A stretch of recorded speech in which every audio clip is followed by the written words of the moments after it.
আবহাওয়ার গুরুত্বপূর্ণ খবর। অক্ষরেখা তৈরি হবার কথায় জানালো এবারে ভারতীয় মৌসুম ভবন। এই অক্ষরেখা পশ্চিম দিক থেকে উত্তর পূর্ব দিক বরাবর এগিয়ে যাবে, যার প্রভাবে বৃষ্টিপাত হবে বলে জানিয়ে দিয়েছে। এবারে বজ্র বিদ্যুৎ সহ বৃষ্টিপাতের কথা জানাচ্ছে আলিপুর আবহাওয়া দপ্তর। দক্ষিণবঙ্গের বেশ কয়েকটি জেলাতে বৃষ্টিপাত হতে পারে হালকা থেকে মাঝারি মানের। বৃষ্টিপাত হতে পারে মালদা সংলগ্ন কিছু জেলাতেও। এইরকমই পরিস্থিতি রয়েছে। কবে থেকে এই বৃষ্টিপাত হবে সেটা আপাতত আপনারা মোটামুটি জেনেই গেছেন যে 13 তারিখ থেকে বৃষ্টিপাত শুরু হওয়ার সম্ভাবনা রয়েছে। এবারে তাতে যে বেশ কিছুটা পরিবর্তন হয়েছে সেগুলো আমরা এই ভিডিওতে আলোচনা করব। ভিডিওটিকে সম্পূর্ণ দেখুন এবং আপনার এলাকায় নজর রাখুন, তাহলে বুঝে যাবেন কি অবস্থা হতে চলেছে। তাপমাত্রা কিন্তু 5 ডিগ্রি পর্যন্ত বাড়বে আগামী 5 দিনের মধ্যে, এমন খবরও রয়েছে। 3 থেকে 5 ডিগ্রি পর্যন্ত। পুরো বিষয়গুলোকে দেখাবো। এর পাশাপাশি এখন যে ঠান্ডাটা পাচ্ছেন রাত থেকে সকালে, তাতে কিন্তু আস্তে আস্তে পরিবর্তন হয়ে যাবে এই সম্ভাবনাই থাকছে। অর্থাৎ কোথাও কোথাও যেমন প্রচন্ড একটু ঠান্ডা অনুভব হচ্ছে, সেগুলো কিন্তু আর হবে না, এমন সম্ভাবনাই রয়েছে। চলুন আমরা বিষয়গুলোকে দেখাই, শেষ পর্যন্ত দেখতে থাকুন। দেখুন বন্ধুরা, প্রথমে আমরা দেখব ভারতীয় কোথায় কোথায় আপাতত পুরুলিয়া, বাঁকুড়া, পশ্চিম বর্ধমান, বীরভূম এই জেলাগুলির কথা বলেছে। এখানে বজ্র বিদ্যুৎ হতে পারে দু একটা জায়গাতে। বিহারের দিকেও বজ্র বিদ্যুৎ হতে পারে, ঝাড়খণ্ডে একটু বজ্র বিদ্যুৎ হতে পারে। তার মানে বজ্র বিদ্যুৎ সহ বৃষ্টিপাতের সতর্কতা দিয়েছে আলিপুর আবহাওয়া দপ্তর। তো যেটা দেখাবো যে এই এলাকার মধ্যে কিন্তু আস্তে আস্তে বৃষ্টিপাতের কথা বলেছে এবং এখানে মেঘও তৈরি হচ্ছে এবং সেগুলো কিন্তু দেখা যাচ্ছে মেঘলা মেঘলা হচ্ছে। এই মেঘ আস্তে আস্তে ধীরে ধীরে এখানে আরো জলীয় বাষ্প ঢুকবে এবং তার জন্য আমাদের এখান থেকে দেখা যাবে যে সোমবার থেকে ধীরে ধীরে তাপমাত্রা ঊর্ধ্বমুখী হবে। এবং দেখুন আমরা দেখে নিচ্ছি 11 তারিখ পর্যন্ত ঝাড়খণ্ড মধ্যে এই সাইড গুলোতে কিছু কিছু অংশে উড়িষ্যা সহ বৃষ্টিপাত থাকতে পারে। আমাদের দিকে 11 তারিখে রাতের পর থেকে একটু ঝাপসাকা শুরু হতে পারে। 11 তারিখ এবং 12 তারিখের দিকে উড়িষ্যা সংলগ্ন কিছু এলাকাতে একটু মেঘলা মেঘলা, আংশিক মেঘলা ভাব উপকূলবর্তী এলাকাগুলিতে হতে পারে। বৃষ্টিপাত কি থাকবে? তো 12 তারিখে কিন্তু বৃষ্টিপাতের কথা বলেনি। আমরা দেখতে পাচ্ছি হালকা বিক্ষিপ্ত বৃষ্টিপাতের সম্ভাবনা এখানে দেখা যাচ্ছে, যেটা মেদিনীপুরের দিকগুলোতে দেখা যাচ্ছে। এবারে আমরা আরো ট্র্যাক করে নিচ্ছি একটু বাংলাদেশের দিকেও মেঘলা মেঘলা বা আংশিক। দেখুন মেঘগুলো কোথায় কোথায় থাকছে। তো 12 তারিখে বড় বৃষ্টিপাতের কোনো খবর কিন্তু নেই। ঠিক আছে, এবারে যেটা হবে 13 তারিখে আবহাওয়া দপ্তর বলছে বৃষ্টিপাত হতে পারে এবং সেগুলো ওই ঝাড়খণ্ড সংলগ্ন আমাদের গাঙ্গেয় পশ্চিমবঙ্গের কিছু জেলাতে হতে পারে। পরিষ্কার দেখা যাচ্ছে বিহার এবং ঝাড়খণ্ড সংলগ্ন এলাকা ধরেই একটা মেঘ যাবে, যেটা কিন্তু পুরুলিয়া, পশ্চিম বর্ধমান এবং বাঁকুড়ার দিকে প্রবেশ করার সম্ভাবনা দেখাচ্ছে এবং পূর্ব বর্ধমানে যেতে পারে এরকম দেখা যাচ্ছে, বীরভূম সহ। তো এই জন্য এই দিকটাতে পূর্বাভাস দিয়েছে যে হতে পারে, তাই মেঘলা মেঘলা হতে পারে দেখা যাচ্ছে। এবার এগুলো থেকে কেমন বৃষ্টিপাত হবে সেগুলো দেখাবো। দেখুন আগে মেঘটা দেখিয়ে দিই। 14 তারিখ সরস্বতী পূজা। আমরা যেটা দেখতে পাচ্ছি বিহার সংলগ্ন মালদা এবং বীরভূম ওই দিকগুলোতে কিছুটা মেঘ থাকতে পারে, বাকি অংশে কিন্তু অতটা মেঘ দেখা যাচ্ছে। তবে রাতের পর থেকে বা সন্ধ্যের পর থেকে কিছু অংশে মেঘ ধীরে ধীরে বাড়তে পারে। উত্তরবঙ্গে কিন্তু অতটা, উত্তরবঙ্গে যে উপরের দিকে জেলাগুলো রয়েছে সেখানে অতটা বড় বড় দেখা যাচ্ছে না, কিন্তু রংপুর এবং তার সঙ্গে যেটা হচ্ছে উত্তর দিনাজপুর, দক্ষিণ দিনাজপুর, মালদা এই এলাকার মধ্যে কিন্তু এবং সঙ্গে যে বিহার রয়েছে এই এলাকাতে মেঘ বেশি হতে পারে দেখা যাচ্ছে। তার মানে বৃষ্টিপাত ওখানে আসতে পারে।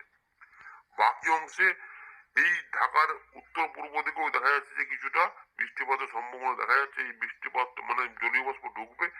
আরো দেখা যাচ্ছে 15 তারিখের দিকে দেখা যাচ্ছে যে দুপুরবেলার আশেপাশ থেকে এখানে ওই ঝাড়খণ্ড এবং উড়িষ্যা ধরে পশ্চিমের দিকে জেলাগুলি ধরে একটা বৃষ্টিপাতের মেঘ কিন্তু এদিকে প্রবেশ হতে পারে। সুতরাং 15 তারিখেও কিন্তু দেখতে পাচ্ছি যে বৃষ্টিপাত হতে পারে এবং এখানে কিন্তু মাঝারি বৃষ্টির সম্ভাবনা দেখা যাচ্ছে গোয়ালতোড়, চন্দ্রকোনা, আরামবাগ, চন্দননগর, খড়দা, হাবড়া এই এলাকাতে এবং কিছুটা বর্ধমান দিকেও দেখা যাচ্ছে। এরকম করে এটা পূর্ব দিকে সরে যাওয়ার কথা বলছে। এই মুহূর্তে যে আপডেটটা রয়েছে উত্তর দক্ষিণ 24 পরগনা হয়ে এটা বাংলাদেশে প্রবেশ করার সম্ভাবনা দেখা যাচ্ছে ঢাকা, খুলনা, বরিশালের দিকে এটা যাবার কিন্তু সম্ভাবনা দেখা যাচ্ছে। 16 তারিখে একটু কুয়াশা কুয়াশা হতে পারে অল্প অল্প, কিন্তু বেশিক্ষণ নয়। 16 তারিখ থেকে আবার দেখা যাচ্ছে, 16 তারিখ থেকে কিন্তু আর বৃষ্টিপাত দেখা যাচ্ছে না। একটু কোনো কোনো অংশে সামান্য কুয়াশা হতে পারে এবং জলীয় বাষ্প মনে হচ্ছে অল্প অল্প করে প্রবেশ হতেও পারে। সুতরাং তাপমাত্রা যে খুব বিরাট কমে যাবে তেমন নয়, ম্যাক্সিমাম 12 পর্যন্ত আবার নামতে পারে। এইটা কিন্তু রয়েছে আপাতত ব্যাপার। এবারে এই যে মেঘগুলো দেখলাম, এখানে কেমন বৃষ্টিপাত হবে সেটা দেখুন। ইতিমধ্যে আমরা দেখছিলাম এই জায়গাগুলোতে বৃষ্টিপাতের মেঘ বৃষ্টিপাত দেখছিলাম। এবারে 11 তারিখ দেখুন বৃষ্টিপাত আমাদের এখানে সেমন কিছু নেই, উড়িষ্যার দিকগুলোতে সামান্য রয়েছে।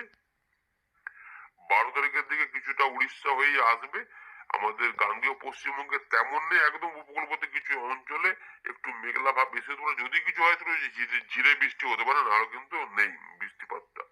এবারে 13 তারিখ থেকে বৃষ্টিপাতগুলো দুপুরের পর থেকে, যেহেতু ওইখান থেকে বৃষ্টিপাতের বজ্রগর্ভ মেঘ হবে, তাই দুপুরের বা বিকেলের আশপাশ থেকে এখনো পর্যন্ত সম্ভাবনা রয়েছে এইভাবে কিছু অংশে বীরভূম, পূর্ব বর্ধমান, পশ্চিম বর্ধমান, পুরুলিয়া, বাঁকুড়া, ঝাড়গ্রাম সংলগ্ন কিছুটা পশ্চিম মেদিনীপুর, এই দিকগুলোতে কিছুটা আসতে পারে এবং হুগলি পর্যন্ত যেতে পারে যদি ঠিকঠাক শক্তি থাকে, না হলে মোটামুটি ওই দিকগুলোতে হয়ে থেমে যেতে পারে, বাকিগুলোতে মেঘলা মেঘলা আকাশ। 13 তারিখের পর 14 তারিখে দেখুন আবার একটা বৃষ্টিপাত দেখা যাচ্ছে, যেটা মালদা, বীরভূম, মুর্শিদাবাদে একটু উত্তর ভাগে আসতে পারে, কিন্তু ছড়িয়ে ছিটিয়ে হতে পারে, খুব বেশি দেখা যাচ্ছে না। পরে রাতের পর থেকে একটা বৃষ্টিপাত ঢুকতে পারে বিহার হয়ে, সেটা অনেকটা একটু উত্তর ভাগে বেশি থাকছে, দক্ষিণের দিকে দেখো তেমন থাকছে না। কিন্তু রাতের দিকে দেখা যায় রাত থেকে সকালে বিহার এবং সংলগ্ন কিছুটা মালদা এবং দিনাজপুরের দিকে সংলগ্ন যে রংপুর বিভাগ রয়েছে, রাজশাহী বিভাগ রয়েছে এবং মনমোহন সিং এর ঠিক পূর্ব দিকটাতে একটু পূর্ব দিক না পশ্চিম দিকটাতে বৃষ্টিপাতের সম্ভাবনা দেখা যাচ্ছে। এবং দুপুরের পরবর্তী ক্ষেত্রে দেখা যাচ্ছে কাছাকাছি সময়তে একটু বাংলাদেশের ঢাকার বিভাগ এবং সিলেট বিভাগে এবং মনমোহন সিং এর দিকে বৃষ্টিপাত দেখা যাচ্ছে। ত্রিপুরার দিকে অতটা দেখা যাচ্ছে না, অল্প দেখা যাচ্ছে। কিন্তু দুপুরের পর থেকে একটা পরিবর্তন থাকতে পারে, যেটা পুরুলিয়া, বাঁকুড়া, ঝাড়গ্রাম, মেদিনীপুর, উড়িষ্যা এই দিকগুলো একটা বৃষ্টিপাত প্রবেশ করতে পারে। এবং এই সময়কালে দেখুন বাঁকুড়া, দুর্গাপুর, পশ্চিম বর্ধমানের যে এলাকা রয়েছে, আসানসোল, সবই পূর্ব বর্ধমান কিছুটা হয়ে নদিয়া, শান্তিপুর, এখানে বনগা রয়েছে, তারপরে পান্ডুয়া, চাকদা, চন্দননগর, হাবড়া, খড়দা, এর পাশাপাশি পানিহাটি, আরামবাগ, হুগলি, চন্দননগর, গোয়ালপাড়া, গোয়ালতোড়, খাতড়া, বারুইপুর, বিষ্ণুপুর, কতুলপুর, সোনামুখী, হুড়া, রঘুনাথপুর, এই সমস্ত ধানবাদ, চিত্তরঞ্জন এই এলাকাগুলোতে কিন্তু সামান্য কিছুটা কাটোয়া আশেপাশেও যেতে পারে, কিন্তু এই এলাকাগুলোতে একটু বেশি দেখা যাচ্ছে। এবং কলকাতা পাশে যে রয়েছে এখানে হাওড়া, আমতা, বজবজ, কোলাঘাট, বালিচক, তমলুক, কিছুটা বারুইপুর, বিষ্ণুপুর, জয়নগর এই এলাকা পর্যন্ত বৃষ্টিপাত দেখা যাচ্ছে। উপকূলবর্তী এলাকাতে একটু কমের দিকে রয়েছে, কিন্তু হতেও পারে, সম্ভাবনা থাকছে। এবং সংলগ্ন যে বাংলাদেশের বর্ডার রয়েছে সেই এলাকাতেও দেখা যাচ্ছে রয়েছে। এবার এখানে রয়েছে মুর্শিদাবাদ, মুর্শিদাবাদেও কিছু কিছু অংশে বিক্ষিপ্ত ভাবে হতে পারে। এইটা আরো একটু ট্র্যাক করছে, দেখুন এটা কিন্তু বাংলাদেশে ছড়াচ্ছে, যেটা উপকূলবর্তী সুন্দরবনের কাছে ধরে এই দিকগুলোতে রাজশাহী বিভাগেও যাচ্ছে, যেটা ঝিনাইদহ, করচানপুর এগুলোতেও দেখা যাচ্ছে হতে পারে, লোহগড়া, ফরিদপুর, ঢাকা এরকম করে কিন্তু এটা যাচ্ছে, দিয়ে এটা কমে 16 তারিখে গিয়ে কমে যাচ্ছে। এবারে এই যে সময়কালে আমরা বজ্রগর্ভ মেঘে বৃষ্টিপাত দেখলাম, বজ্রবিদ্যুৎ তাহলে কেমন হবে দেখুন। 12 তারিখ থেকে 13 তারিখকে একটু দেখিয়ে দিচ্ছি। এইভাবে কিন্তু বজ্র বিদ্যুৎ কোথাও কোথাও হতে দেখতে পারেন, দেখুন অল্প স্বল্প জায়গাতে হতে পারে। 14 তারিখ, 15 তারিখে দেখুন খুব যে বিরাট আকারে বজ্রবিদ্যুৎ হবে তার না, বজ্রগর্ভ মেঘটা তৈরি হবে, তাই বিরাট আকারে যে বাজ পড়বে সেরকম খুব একটা জায়গাতে নেই। তবে সামান্য 15 তারিখে দেখা যাচ্ছে যে এই মেদিনীপুর, হুগলি এই এলাকা রয়েছে কাছাকাছি যে এলাকার মাঝের এলাকার বা একটু এদিক ওদিক করে কোথাও একটু মেঘ ডাকতেও পারে, এই সম্ভাবনা থাকে। 16 তারিখে এগুলো সব কমে যাবে। এবারে এই সময়কালের মধ্যে কি কোনো ঝোড়ো হাওয়া থাকবে, এটা অনেকে জিজ্ঞেস করেছিলেন যে ঝড় বৃষ্টি হবে কিনা, মানে ঝড় হবে কিনা। তো যেহেতু অক্ষরেখা থাকছে, কিন্তু খুব বেশি ঝোড়ো হওয়ার ব্যাপার নেই, একটু দমকা হওয়া দু এক জায়গাতে হালকা ফুলকা হতেও পারে, কিন্তু দেখুন এই যে অল্প স্বল্প রয়েছে, খুব বেশি কিন্তু মোটেই নেই এই রয়েছে আর কি আপাতত আপডেট। 15 তারিখে সামান্য একটু দেখা যাচ্ছে একটু হাওয়া টাওয়া একটু থাকতে পারে। এই